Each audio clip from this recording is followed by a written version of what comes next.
നമ്മൾ അധികം ആൾക്കാരും പാചകം ചെയ്യാൻ ഉപയോഗിക്കുന്നത് വെളിച്ചെണ്ണയാണ്. പക്ഷേ വാട്സാപ്പിലാണെന്നുണ്ടെങ്കിലും ചിലപ്പോൾ നിങ്ങളുടെ ഡോക്ടർമാർ തന്നെ പറഞ്ഞിട്ടുണ്ടാകും വെളിച്ചെണ്ണ കൂട്ടുന്നത് കുറയ്ക്കണമെന്ന്. അപ്പോൾ നിങ്ങൾക്ക് കൺഫ്യൂഷൻ ആവും, വെളിച്ചെണ്ണ ശരിക്കും ആരോഗ്യത്തിന് നല്ലതാണോ അല്ലേ? വെളിച്ചെണ്ണയ്ക്ക് പകരം വില കൂടിയിട്ടുള്ള ഒളിവ് ഓയിൽ വാങ്ങേണ്ട ആവശ്യമുണ്ടോ ഇല്ലേ? ഹായ് ഫ്രണ്ട്സ്, ഞാൻ ഡോക്ടർ പ്രസൂൺ. ഇന്നത്തെ വീഡിയോൻ്റെ വിഷയം ഇതാണ്. ഈ വീഡിയോ കണ്ടതിന് ശേഷം അടുത്ത പ്രാവശ്യം നിങ്ങൾ കുക്കിംഗ് ഓയിൽ വാങ്ങിക്കാൻ പോകുന്ന സമയത്ത് നിങ്ങൾക്ക് കൺഫ്യൂഷൻ ഉണ്ടാവില്ല. സോ വെൽക്കം ബാക്ക് ടു ഡോഫോഡി. നമുക്ക് തുടങ്ങാം. നമ്മൾ അധികം ആൾക്കാരും കുക്കിംഗ് ഓയിൽ വാങ്ങിക്കുന്നത് ഒന്നിക്കൽ സൂപ്പർ മാർക്കറ്റിൽ അല്ലെങ്കിൽ വീട്ടിൻ്റെ അടുത്തുള്ള കടയിൽ നിന്നാണ്. വാങ്ങിക്കുന്ന സമയത്ത് ഓയിൽ കിട്ടുന്നത് ഒന്നിക്കൽ ഒരു പാക്കറ്റ് രൂപത്തിൽ അല്ലെങ്കിൽ ഒരു വലിയ ബോട്ടിലിൽ, പ്ലാസ്റ്റിക്കിൻ്റെ ബോട്ടിലായിരിക്കും.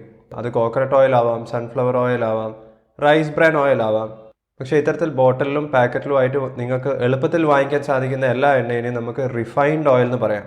നിങ്ങൾ ഏത് എണ്ണ ഉപയോഗിക്കുന്നു എന്നുള്ളതിനേക്കാളും കൂടുതൽ പ്രാധാന്യം നിങ്ങൾ റിഫൈൻഡ് ഓയിൽ ആണോ ഉപയോഗിക്കുന്നത് എന്നുള്ളതാണ്. റിഫൈൻഡ് ഓയിൽ നിങ്ങളുടെ ആരോഗ്യത്തിന് നല്ലതല്ല.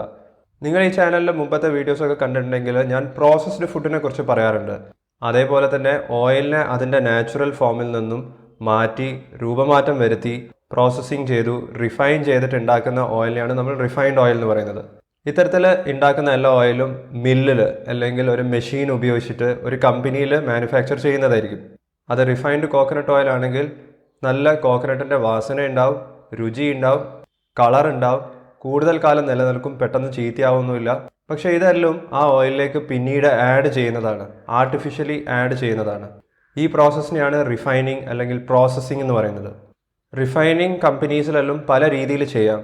അധികമായിട്ടും ചെയ്യുന്നത് കെമിക്കൽ റിഫൈനിങ് ആണ്. കെമിക്കൽസ് ആഡ് ചെയ്യും. രണ്ടാമത്തെ ഒരു വഴി എന്ന് പറയുന്നത് ഹീറ്റ് ചെയ്തിട്ടാണ്, ചൂടാക്കിയിട്ട്.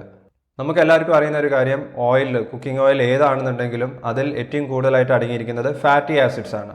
നമ്മളെല്ലാവരും പാചകത്തിന് ഉപയോഗിക്കുന്നത് വെജിറ്റബിളിൽ നിന്നും കിട്ടുന്ന കുക്കിംഗ് ഓയിലാണ്. ഇത്തരത്തിലുള്ള എല്ലാ കുക്കിംഗ് ഓയിലിലും ഫാറ്റി ആസിഡ്സ് ഉണ്ടാവും. ചൂടാക്കുന്ന സമയത്ത് ആ ഫാറ്റി ആസിഡ്സ് ഡീനേച്ചേർഡ് ആവുകയാണ് ചെയ്യുന്നത്. അതായത് അതിൻ്റെ ഒറിജിനൽ സ്റ്റേറ്റിൽ നിന്നും അത് മാറിപ്പോവാണ്. അതിൻ്റെ കളർ മാറും, അതിൻ്റെ ടെക്സ്ചർ മാറും, അതിൻ്റെ കെമിക്കൽ പ്രോപ്പർട്ടീസ് മാറും, അതിൻ്റെ ക്വാളിറ്റി കുറയും. ക്വാളിറ്റി കുറയുമെന്ന് പറയുന്നതിൻ്റെ മറ്റൊരു കാരണം എന്താണെന്ന് വെച്ച് കഴിഞ്ഞാൽ, ചൂടാക്കുന്ന സമയത്ത് അല്ലെങ്കിൽ കെമിക്കൽ റിഫൈനിങ് പ്രോസസ്സ് ചെയ്യുന്ന സമയത്ത് അതിലുള്ള ന്യൂട്രിയൻസ്, നാച്ചുറൽ ഓയിലിൽ എന്തൊക്കെ ന്യൂട്രിയൻസ് ആണോ ഉണ്ടായിരുന്നത് അതെല്ലാം നഷ്ടപ്പെടുകയാണ് ചെയ്യുന്നത്. ന്യൂട്രിയൻസ് എന്ന് പറഞ്ഞാൽ അതിൽ വൈറ്റമിൻസ് ആവാം, മിനറൽസ് ആവാം, ഒമേഗ 3 ഫാറ്റി ആസിഡ്സ് ആവാം. അതായത് ചിലപ്പോൾ നിങ്ങൾ കഴിക്കുന്ന സപ്ലിമെൻറ്റ്സിൽ അടങ്ങിയിരിക്കുന്ന വൈറ്റമിൻസ് ഒക്കെ ഇത്തരത്തിലുള്ള ഓയിലിൽ ചിലപ്പോൾ നാച്ചുറലി ഉണ്ടാവും. പക്ഷേ ഇതെല്ലാം റിഫൈൻ ചെയ്യുന്ന സമയത്ത് നഷ്ടപ്പെടുകയാണ് ചെയ്യുന്നത്. റിഫൈനിങ് എന്ന് പറയുന്ന പ്രോസസ്സ് വളരെയധികം ലാഭം കൂടിയിട്ടുള്ള ഒരു പരിപാടിയാണ്. നിങ്ങൾക്കല്ല, അതുണ്ടാക്കുന്ന കമ്പനികൾക്ക്. പക്ഷേ ഇത്തരത്തിലുള്ള റിഫൈൻഡ് ഓയിലാണ് നിങ്ങൾ വാങ്ങിച്ച് നിങ്ങൾ പാചകത്തിന് ഉപയോഗിക്കുന്നതെങ്കിൽ അത് ദീർഘകാലം ഉപയോഗിക്കുകയാണെന്നുണ്ടെങ്കിൽ നിങ്ങളുടെ ആരോഗ്യത്തിന് ഹാംഫുൾ ആയിട്ടുള്ള ഇഫക്ട്സ് തീർച്ചയായിട്ടും ഉണ്ടാക്കും. അപ്പോൾ ഇനി അടുത്ത ചോദ്യം ഇതാണ്, റിഫൈൻഡ് ഓയിൽ വാങ്ങിക്കാൻ പറ്റില്ലെങ്കിൽ എന്ത് തരത്തിലുള്ള ഓയിലാണ് വാങ്ങിക്കേണ്ടത്? അതിൻ്റെ ഉത്തരം ഒളിവ് ഓയിലോ അല്ലെങ്കിൽ കനോല ഓയിലോ വില കൂടിയ ഓയിലൊന്നുമല്ല. നിങ്ങൾ വാങ്ങിക്കാൻ ശ്രമിക്കേണ്ടത് നാച്ചുറൽ ആയിട്ടുള്ള ഓയിലാണ്. വുഡ് പ്രസ്ഡ് ഓയിൽ എന്നാണ് നമ്മൾ പറയാറ്. അല്ലെങ്കിൽ മലയാളത്തിൽ പറയുകയാണെന്നുണ്ടെങ്കിൽ ചക്കിൽ ആട്ടിയ എണ്ണ. ഒരു 10-20 കൊല്ലം മുമ്പേ വരെയൊക്കെ ഇത്തരത്തിലുള്ള മില്ലുകൾ അധിക നാട്ടിലും എല്ലായിടത്തും ഉണ്ടായിരുന്നു. പക്ഷേ ഇപ്പോൾ എല്ലായിടത്തും മെഷീൻ ഉപയോഗിക്കുന്ന മില്ലുകളാണ് കാണാറ്. ഇത്തരത്തിലുള്ള വുഡ് പ്രസ്ഡ് ഓയിൽ അധിക സ്ഥലത്തും, കേരളത്തിലാണെങ്കിൽ തന്നെ ഇപ്പോൾ കിട്ടാൻ വളരെ ബുദ്ധിമുട്ടാണ്. വുഡ് പ്രോസസ്ഡ് ഓയിൽ എന്ന് പറഞ്ഞാൽ അതിൻ്റെ പേര് സൂചിപ്പിക്കുന്ന പോലെ തന്നെ മരമാണ് ഉപയോഗിക്കുന്നത്. അതായത് ആ മരത്തിൻ്റെ ചക്ക്.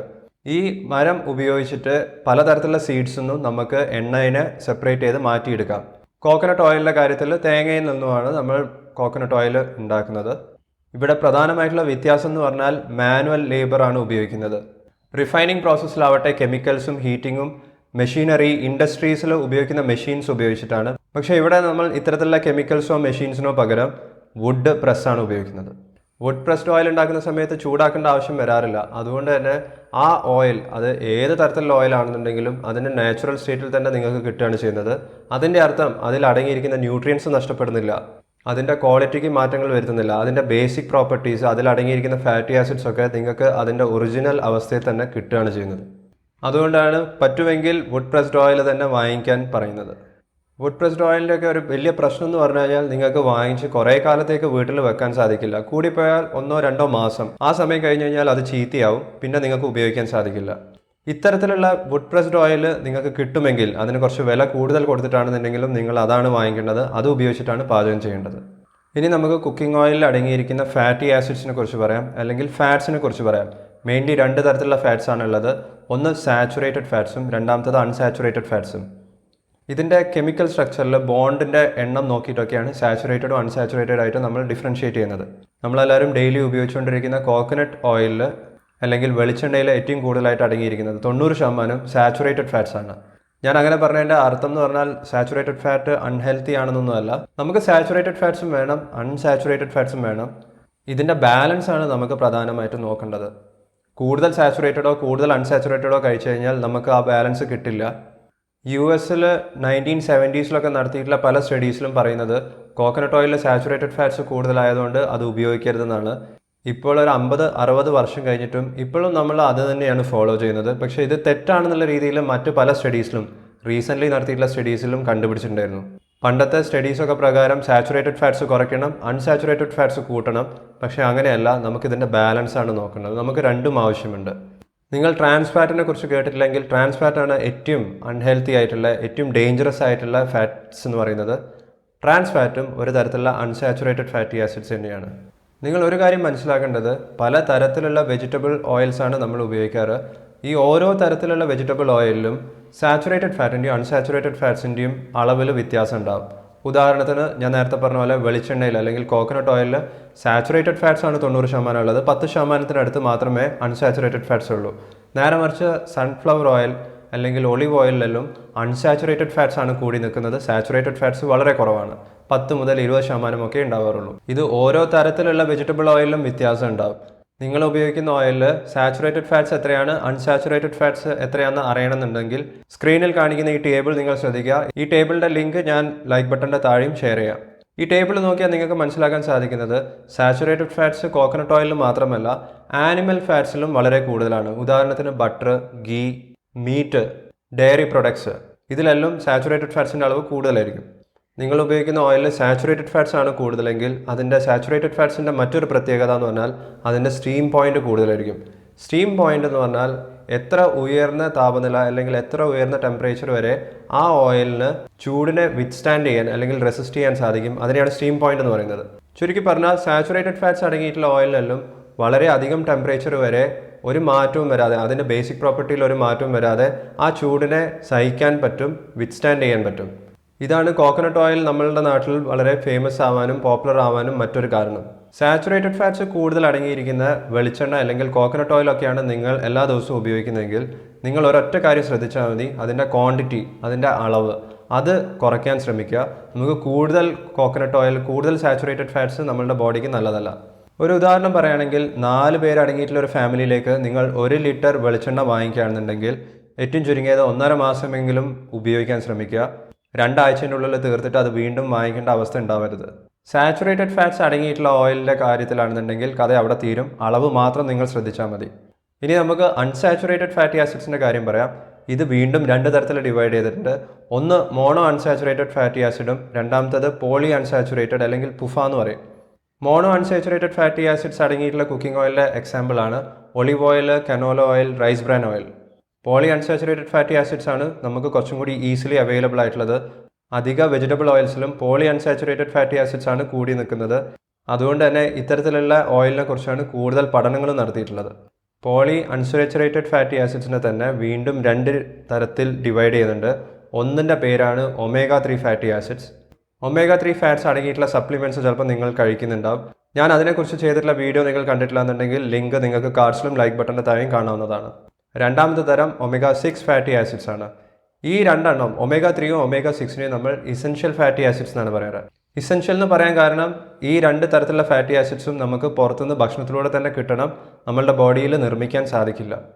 മൾട്ടിപ്പിൾ സ്റ്റഡീസിൽ, ഏകദേശം 1000-ലും കൂടുതൽ സ്റ്റഡീസിൽ കണ്ടുപിടിച്ചിട്ടുള്ള കാര്യം, പോളി അൺസാച്ചുറേറ്റഡ് ഫാറ്റ്സിൽ അടങ്ങിയിരിക്കുന്ന ഒമേഗ-3യും ഒമേഗ-6ഉം നമുക്ക് കിട്ടുന്നുണ്ടെങ്കിൽ അത് ഹാർട്ട് ഫ്രണ്ട്ലി ആണെന്നാണ്, അതായത് നമ്മളുടെ ഹൃദയത്തിന് നല്ലതാണെന്നാണ്. പക്ഷേ അവിടെയും ശ്രദ്ധിക്കേണ്ടത് ഒമേഗ-3ൻ്റെയും ഒമേഗ-6ൻ്റെയും ഒരു പ്രത്യേക റേഷ്യോ ഉണ്ട്. ആ റേഷ്യോ കീപ്പ് ചെയ്യണം. ഇനി ആ റേഷ്യോ എത്രയെന്ന് ചോദിച്ചു കഴിഞ്ഞാൽ, ഒരു പാർട്ട് ഒമേഗ-3 അടങ്ങിയിട്ടുണ്ടെങ്കിൽ അതിന് ഏറ്റവും ചുരുങ്ങിയത് 5 പാർട്ട് ഒമേഗ-6ഉം അല്ലെങ്കിൽ 1:10 വരെ, 1:5 മുതൽ 1:10 വരെ പോകാമെന്നാണ് പറയുന്നത്. അതായത് ഒരു പാർട്ട് ഒമേഗ-3 ഫാറ്റി ആസിഡിന് 10 പാർട്ട് ഒമേഗ-6 ഫാറ്റി ആസിഡ്സ് വരെ പോകാം. ഈ റേഷ്യോയിലാണ് നിങ്ങൾ കഴിക്കുന്ന കുക്കിംഗ് ഓയിലിൽ പോളി അൺസാച്ചുറേറ്റഡ് ഫാറ്റ്സ് അടങ്ങിയിട്ടുണ്ടെങ്കിൽ അതിനെക്കൊണ്ട് കുഴപ്പമില്ല, അത് നിങ്ങളുടെ ഹാർട്ടിന് നല്ലതാണെന്നാണ് പറയുന്നത്. ഈ റേഷ്യോയിൽ തന്നെയാണ് നിങ്ങൾക്ക് omega-3 omega-6 കിട്ടുന്നതെങ്കിൽ heart attack, stroke പോലത്തെ രോഗങ്ങൾ വരുന്നത് പ്രിവെൻറ്റ് ചെയ്യാനും കുറയ്ക്കാനും സാധിക്കുന്നതാണ് സ്റ്റഡീസിൽ പറയുന്നത്. ഇനി ഈ 2 ടൈപ്പ് ഫാറ്റി ആസിഡ്സ് omega-3യും omega-6ൻ്റെയും കാര്യം പറയുകയാണെന്നുണ്ടെങ്കിൽ നമുക്ക് ഹാർട്ടിന് കുറച്ചും കൂടിയും വേണ്ടത് omega-3 ആണ്. omega-6ഉം വേണം. omega-6നെ നമ്മൾ പ്രോ ഇൻഫ്ലമേറ്ററി എന്നാണ് പറയുന്നത്. ഇൻഫ്ലമേഷൻ ഉണ്ടാക്കാൻ കഴിവുള്ള തരത്തിലുള്ള ഫാറ്റി ആസിഡാണ് omega-6 എന്ന് പറയുന്നത്. പക്ഷേ അതിൻ്റെ അകത്ത് omega-6 നമുക്ക് വേണ്ടെന്നല്ല, നമുക്ക് രണ്ടും വേണം. ഈ പറഞ്ഞ റേഷ്യോയിൽ കിട്ടണം. നമുക്ക് ഇന്ത്യയിൽ കിട്ടുന്ന അധികം ഓയിലിലും omega-3യും omega-6ൻ്റെയും റേഷ്യോ 1:5 1:10 ഒന്നുമല്ല. ഉദാഹരണത്തിന് മസ്റ്റേർഡ് ഓയിലിൻ്റെ കാര്യം നോക്കുകയാണെങ്കിൽ omega-3യും omega-6ഉം അടങ്ങിയിരിക്കുന്നത് 1:1 റേഷ്യോയിലാണ്. അതായത് ഒരു പാർട്ട് omega-3 ഉള്ളതിനനുസരിച്ച് തന്നെ ഒരു പാർട്ട് omega-6ഉം ഉണ്ടാവും. 1:5 റേഷ്യോയിലോ അല്ലെങ്കിൽ 1:10 റേഷ്യോ ഇതിൻ്റെ ഇടയിൽ കിട്ടണം. നമുക്ക് ഇന്ത്യയിൽ അവൈലബിൾ ആയിട്ടുള്ള ഏതൊരു വെജിറ്റബിൾ ഓയിൽ എടുത്തു നോക്കുകയാണെങ്കിലും അതിൽ കൂടുതലായിട്ടും അടങ്ങിയിട്ടുള്ളത് omega-6 ഫാറ്റി ആസിഡ്സ് ആയിരിക്കും. അത് കിട്ടാൻ എളുപ്പമാണ്. സൺഫ്ലവറിലും റൈസ് ബ്രാൻ ഓയിലിലും നമ്മൾ സ്ഥിരമായിട്ട് കഴിക്കുന്ന കോക്കനട്ട് ഓയിലിൽ പോലും omega-6 ഫാറ്റി ആസിഡ്സ് വരുന്നുണ്ട്. പക്ഷേ omega-3ൻ്റെ അളവ് വളരെ കുറവായിരിക്കും. ഈ 1:5 റേഷ്യോയിലും അല്ല, അതിലും കുറവായിരിക്കും. omega-3 ഫാറ്റി ആസിഡ്സ് മെയിൻലി അടങ്ങിയിരിക്കുന്നത് നട്ട്സിലാണ്. പിന്നെ കൂടുതലായിട്ടും അടങ്ങിയിരിക്കുന്നത് ഫിഷിലാണ്, ഫിഷ് ഓയിൽ. നട്ട്സ് എന്ന് പറഞ്ഞാൽ അതിൻ്റെ ഉദാഹരണം വാൾനട്ട് ഉണ്ട്, കാഷ്യൂനട്ട് ഉണ്ട്, ആൽമണ്ട്സ് ഉണ്ട്. ആൽമണ്ട് ഓയിൽ നല്ല റിച്ച് സോഴ്സാണ് omega-3ൻ്റെത്. അവോക്കാഡോ അല്ലെങ്കിൽ ബട്ടർ ഫ്രൂട്ടിലുണ്ട്, കോളിഫ്ലവർ, സ്പിനാച്ച് അല്ലെങ്കിൽ ചീരയിലുണ്ട്, മുട്ടയിൽ വരുന്നുണ്ട്. ഫ്ലാക്സീഡ് ഓയിൽ, സോയാബീനിലൊക്കെ omega-3 നല്ല രീതിയിൽ അടങ്ങിയിട്ടുണ്ട്. നിങ്ങൾ നല്ല വില കൊടുത്തിട്ട് ഒലിവ് ഓയിൽ വാങ്ങിക്കേണ്ട ആവശ്യമില്ല എന്ന് പറയുന്നതിൻ്റെ കാര്യം ഇത് തന്നെയാണ്. കാരണം ഒലിവ് ഓയിലിലും കൂടുതൽ അളവിൽ വരുന്നത് omega-6 ആണ്, omega-3 അല്ല. 1 ലിറ്റർ ഒലിവ് ഓയിലിൻ്റെ വില എന്ന് പറയുന്നത് 1000 മുതൽ 1500 രൂപ വരെയൊക്കെയാണ്. അപ്പോൾ നിങ്ങൾ അത്രയും വില കൊടുത്തിട്ട് ഒലിവ് ഓയിൽ വാങ്ങിച്ചു കഴിഞ്ഞാലും നിങ്ങൾക്ക് കൂടുതലും കിട്ടുന്നത് omega-6 മാത്രമാണ്. omega-3ൻ്റെ അളവ് വളരെ കുറവായിരിക്കും. omega-6 ഫാറ്റി ആസിഡ്സ് കിട്ടാൻ വേണ്ടി നിങ്ങൾ ഇത്രയും വില കൊടുത്തിട്ട് ഒലിവ് ഓയിൽ വാങ്ങിക്കണമെന്നില്ല. നിങ്ങൾ സാധാരണ വാങ്ങിക്കുന്ന റൈസ് ബ്രാൻ ഓയിലിലും കോക്കനട്ട് ഓയിലും സൺഫ്ലവർ ഓയിലും ഒക്കെ omega-6 നല്ല രീതിയിൽ അടങ്ങിയിട്ടുണ്ട്. ഇനി അടുത്ത ചോദ്യം, നിങ്ങൾ ഇത്രയും കാലം ഉപയോഗിച്ചുകൊണ്ടിരുന്ന വെളിച്ചെണ്ണ മാറ്റണോ വേണ്ടതെന്നാണ്. അതിൻ്റെ ഉത്തരം മാറ്റണമെന്നില്ല. വെളിച്ചെണ്ണയിൽ ഞാൻ നേരത്തെ പറഞ്ഞ പോലെ സാച്ചുറേറ്റഡ് ഫാറ്റ്സ് ആണ് കൂടുതലുള്ളത്. സാച്ചുറേറ്റഡ് ഫാറ്റി ആസിഡ് കൂടിയിട്ടുള്ള എന്ത് തരത്തിലുള്ള കുക്കിംഗ് ഓയിൽ ഉപയോഗിക്കുകയാണെന്നുണ്ടെങ്കിലും നിങ്ങൾ അതിൻ്റെ അളവ് മാത്രം ശ്രദ്ധിച്ചാൽ മതി. അളവ് കഴിയുന്നതും കുറയ്ക്കാൻ ശ്രമിക്കുക. ഭക്ഷണം പൊരിച്ചിട്ട് ഫ്രൈ ചെയ്തിട്ട് കഴിക്കാതിരിക്കുക. അൺസാച്ചുറേറ്റഡ് ഫാറ്റി ആസിഡ്സിൻ്റെ കാര്യം വരുമ്പം ഈ റേഷ്യോ ആണ് നിങ്ങൾ നോക്കേണ്ടത്. omega-3ൻ്റെയും omega-6ൻ്റെയും റേഷ്യോ ആണ് നിങ്ങൾ ശ്രദ്ധിക്കേണ്ടത്. പക്ഷേ നിങ്ങൾ വെറും വെളിച്ചെണ്ണ മാത്രമാണ് ഉപയോഗിക്കുന്നതെങ്കിൽ നിങ്ങൾക്ക് കൂടുതലും സാച്ചുറേറ്റഡ് ഫാറ്റ്സ് മാത്രമേ കിട്ടുന്നുള്ളൂ, അൺസാച്ചുറേറ്റഡ് ഫാറ്റി ആസിഡ്സ് കിട്ടുന്നില്ല. അതുകൊണ്ട് തന്നെ നിങ്ങളുടെ കിച്ചണിൽ അൺസാച്ചുറേറ്റഡ് ഫാറ്റി ആസിഡ്സ് കൂടുതൽ അടങ്ങിയിട്ടുള്ള സൺഫ്ലവർ ഓയിലോ അല്ലെങ്കിൽ ഒലിവ് ഓയിലോ ഇതൊക്കെ ഉണ്ടാവുന്നത് നല്ലതാണ്. വിവിധ തരത്തിലുള്ള ഭക്ഷണം പാചകം ചെയ്യുന്ന സമയത്ത് നമുക്ക് വേറെ വേറെ തരത്തിലുള്ള എണ്ണ ഉപയോഗിക്കാൻ പറ്റണം. അങ്ങനെയാണെങ്കിൽ മാത്രമേ നമുക്ക് സാച്ചുറേറ്റഡ് ഫാറ്റ്സും അൺസാച്ചുറേറ്റഡ് ഫാറ്റ്സും കിട്ടിക്കൊണ്ടിരിക്കുകയുള്ളൂ. കാരണം നിങ്ങൾ ഓർക്കണം, ഇസെൻഷ്യൽ ഫാറ്റി ആസിഡ്സ് അൺസാച്ചുറേറ്റഡിൻ്റെ ഒരു തരമാണ്. ഇസെൻഷ്യൽ ഫാറ്റി ആസിഡ്സ് നമ്മൾ കഴിക്കുന്ന ഭക്ഷണത്തിലൂടെ മാത്രമേ നമുക്ക് കിട്ടുകയുള്ളൂ. അപ്പോൾ നിങ്ങൾക്ക് ഉപ്പേരി ഉണ്ടാക്കാനൊക്കെ വേണമെന്നുണ്ടെങ്കിൽ വെളിച്ചെണ്ണ ഉപയോഗിക്കാം, കാരണം അതിന് സ്റ്റീം പോയിൻറ്റ് കൂടുതലാണ്. അല്ലെങ്കിൽ സാലഡൊക്കെ ഉണ്ടാക്കിയിട്ട് അതിൻ്റെ മുകളിൽ വെറുതെ എണ്ണ സ്പ്രെഡ് ചെയ്യാനാണെന്നുണ്ടെങ്കിൽ ഒലിവ് ഓയിലൊക്കെ ഉപയോഗിക്കാം. ഇനി നോൺ വെജിറ്റേറിയൻ ഭക്ഷണമൊക്കെ ആണെന്നുണ്ടെങ്കിൽ നിങ്ങൾ പൊരിച്ചിട്ട് ഫ്രൈ ചെയ്തിട്ട് കഴിക്കാതിരിക്കുക. ഞാൻ അങ്ങനെ പറയുന്നതിൻ്റെ കാര്യം എന്താണെന്ന് അറിയണമെന്നുണ്ടെങ്കിൽ ഞാൻ മറ്റൊരു വീഡിയോ ചെയ്തിട്ടുണ്ട്, ആ വീഡിയോ തീർച്ചയായിട്ടും കാണുക. ഇനി ഏത് തരത്തിലുള്ള ഓയിലാണെന്നുണ്ടെങ്കിലും റിഫൈൻഡ് ആയിട്ടുള്ള ഓയിൽ വാങ്ങിക്കാതിരിക്കുക. കഴിയുന്നതും വുഡ് പ്രസ്ഡ് ആയിട്ടുള്ള ഓയിൽ വാങ്ങിക്കാൻ ശ്രമിക്കുക. വുഡ് പ്രസ്ഡ് ആയിട്ടുള്ള കോക്കനട്ട് ഓയിൽ മാത്രമല്ല, വുഡ് പ്രസ്ഡ് ആയിട്ടുള്ള ഗ്രൗണ്ട് നട്ട് ഓയിൽ ഉണ്ട്, വുഡ് പ്രസ്ഡ് ആയിട്ടുള്ള സൺഫ്ലവർ ഓയിൽ ഉണ്ട്. വുഡ് പ്രസ്ഡ് ആയിട്ടുള്ള ഏത് ഓയിലാണെന്നുണ്ടെങ്കിലും അത് നിങ്ങളുടെ ആരോഗ്യത്തിന് നല്ലതായിരിക്കും. ഇനി എനിക്കറിയേണ്ടത് നിങ്ങൾ ഏത് തരത്തിലുള്ള കുക്കിംഗ് ഓയിലാണ് ഉപയോഗിക്കുന്നത്, അത് എവിടെ നിന്നാണ് വാങ്ങിക്കുന്നത്, ആ കാര്യം കമൻറ്റ് ബോക്സിൽ ഒന്ന് രേഖപ്പെടുത്തുക. ഹെൽത്തി ഭക്ഷണത്തിനെ കുറിച്ച് നിങ്ങൾക്ക് കൂടുതൽ അറിയാൻ താല്പര്യമുണ്ടെങ്കിൽ ഞാൻ ഒട്ടനവധി വീഡിയോസ് ചെയ്തിട്ടുണ്ട്. ആ വീഡിയോസൊക്കെ നിങ്ങൾക്ക് ഒരൊറ്റ പ്ലേലിസ്റ്റിൻ്റെ രൂപത്തിൽ ഇവിടെ ക്ലിക്ക് ചെയ്ത് കഴിഞ്ഞാൽ കാണാവുന്നതാണ്. ഈ വീഡിയോ നിങ്ങൾക്ക് ഇഷ്ടപ്പെട്ടാൽ ലൈക്ക് ചെയ്യുക, ഷെയർ ചെയ്യുക, സബ്സ്ക്രൈബ് ചെയ്യുന്നതിന് മറക്കരുത്. ഇതുപോലത്തെ മറ്റൊരു വീഡിയോയിൽ ഞാൻ നിങ്ങളെ വീണ്ടും കാണാം. ഞാൻ doctor Prasoon. Take care, stay healthy. Thank you so much for watching. Bye bye.